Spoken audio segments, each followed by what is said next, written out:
नमस्कार। पुण्य श्लोक इलेवन शो में हमने देखा मल्हार राव सूबेदार जी से कहता है माले राव, देखिए बाबा साहेब, ठीक है आप मानते हैं, आपको इतना विश्वास है देवी अहिल्या पर कि वो ये लूट नहीं कर सकती, तो मान लिया नहीं की होगी, लेकिन शाही खजाने से लूट हुई है तो उसका तो पर्दाफाश करना ही होगा, वरना जिन लोगों ने किया है उन्हें और ज़्यादा प्रोत्साहन मिलेगा। अब सूबेदार जी कहते हैं ठीक कह रहे हो माले राव तुम, और ठीक है तुमने जैसा भी प्रशासन संभाला होगा, लेकिन तुम्हारी ये बात सही है और जाँच तो होनी ही चाहिए, निष्पक्ष जाँच होनी चाहिए। फिर वो कहते हैं ठीक है, क्योंकि नियमों की बात आती है, कायदे की बात आती है और न्याय की बात आती है, तो कहते हैं कि देवी अहिल्या दरबार में आएंगी और तुम इनको गलत साबित करना माले राव, और यदि साबित कर पाओगे तो देवी अहिल्या को सज़ा दी जाएगी। और याद रहे, मतलब बहुत गुस्से में होते हैं माले राव के ऊपर मल्हार राव सूबेदार जी, क्योंकि उन्हें तनिक भी विश्वास नहीं दे रहे, ऐसा कह सकती है, और कहते हैं बार बार कि तुम अपनी आय पर इल्ज़ाम लगा रहे हो। माले राव कहते नहीं, मैं अपनी आय पर इल्ज़ाम नहीं लगा रहा हूँ, मैं तो बस लूट की निष्पक्ष जाँच की कोशिश कर रहा हूँ कि जाँच हो जाए।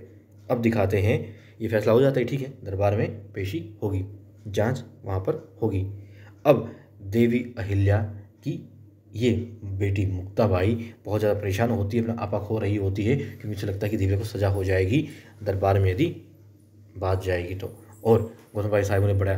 बहुत कोशिश कर रही होती है समझाने की, संभालने की, कि रो मत, इस तरीके से मत करो, सब ठीक हो जाएगा, देवी को कुछ भी नहीं होगा। और अब यशवंत वहाँ पर होता है, वो कहती है यशवंत को, यशवंत तुम ही संभालो इसे और इसे अकेला मत छोड़ना, ठीक है। अब गौतम भाई साहब चली जाती हैं और सारी बातें सुन रही होती है कान लगा के करके रकमा। अब वो कहती इतनी विचलित क्यों हो रही है मुक्ता, जरूर इसे कुछ ना कुछ पता है देवी अहिल्या के बारे में या फिर लूट के बारे में।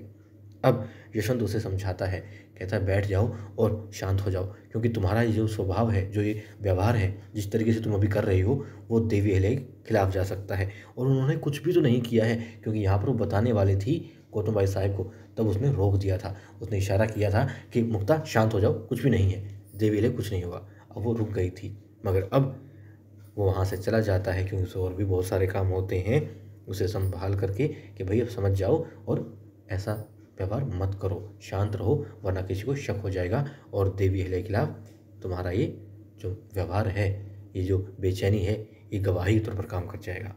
ठीक है। वहाँ दिखाते हैं मल्हार राव सूबेदार जी भी बेचैन होते हैं, अपने कक्ष में होते हैं, गौतम भाई साहब से कहते हैं हमारे पास आओ, लेकिन वो विचलित हो जा रही होती है।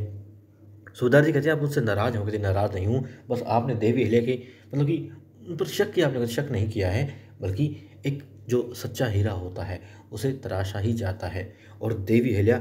सच्ची है मैं जानता हूँ, वो देखना इस जांच में, इस पूरे दरबार की जो कार्यवाही है उसमें सच्ची साबित होंगी, और पूरे मालवा को ये ज्ञात होना चाहिए, क्योंकि संदेह जताया है माले राव ने, तो वो दूर होना ही चाहिए, हो भी जाएगा, उन्हें पूरा विश्वास है। और ये तो होता आया है, सदियों से होता है, जो जितना सच्चा होता है उसे उतनी ही अग्नि परीक्षा से गुजरना पड़ता है, उतनी उसे परीक्षाएं देनी पड़ती हैं। और ठीक है, अब यहाँ पर बात हो जाती है, सूबेदार जी पूरे आश्वस्त होते हैं कि देवी अहिल्या को कुछ भी नहीं होगा, क्योंकि वो सच्ची हैं, उन्होंने कुछ भी नहीं किया है, और दरबार में बात साबित भी हो जाएगी और जनता जनार्दन जान भी जाएगी। और वहाँ अब मुक्ता का पीछा कर रही होती है रकमा, और रसोई घर में पहुंच जाती है, जो कि सेविकाओं से कह रही होती है कि हाँ ये पकवान बना दो, ये पकवान बना दो। और सेविकाओं को भी लग रहा होता है कि आज मुक्ता कहीं खोई खोई है, पूछना चाहती हूँ क्या बात है मुक्ता। अब रकमा वहाँ पर आ जाती है, दासियों को भेज देती है और जानना चाहती है सारी बातें इस मुक्ता से, मगर मुक्ता कुछ भी नहीं बताती। फिर वो कहती ठीक है तुम अपने आप से बात करो, तुम्हें सारे सवालों का जवाब मिल जाएगा, तुम क्यों परेशान हो, सब ठीक हो जाएगा, मैं तो ऐसे ही करती हूँ।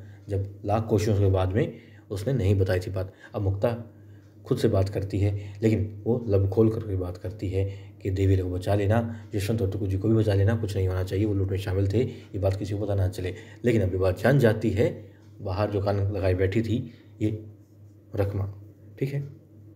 जान गई। और वहाँ देवी अहिल्या भी बाहर बैठी होती हैं प्रांगण में, साथ में टुकू जी आ रहे होते हैं। उससे पहले देवी अहिल्या याद कर रही होती है वो पल जब खंडेराव के साथ में थी, और खंडेराव ने उनसे वादा लिया था कि प्रजा का, मालवा का ख्याल रखना तन मन और धर्म से, और देवी अहिल्या ने वचन दिया था, मगर आज वो कमज़ोर पड़ रही हैं। कमज़ोर क्यों? क्योंकि मालेराव उन्हें बहुत परेशान कर रहा है। वो कहती है तुलसी से भी कि देखो पूरा मालवा मेरा मान रखता है, मेरा सम्मान करता है, मुझे आई मानता है, मगर मैं इतना ही प्रजा के लिए कर रही हूँ, इतना घर के लिए भी करती हूँ, लेकिन मेरा ही बेटा मुझे हरा देता है, मेरा अपमान करता है, मुझे मतलब इस तरीके से मेरे साथ व्यवहार करता है, मैं हार रही हूँ, टूट जाती हूँ, अंदर ही अंदर मतलब कुछ और ही चीज़ें हैं।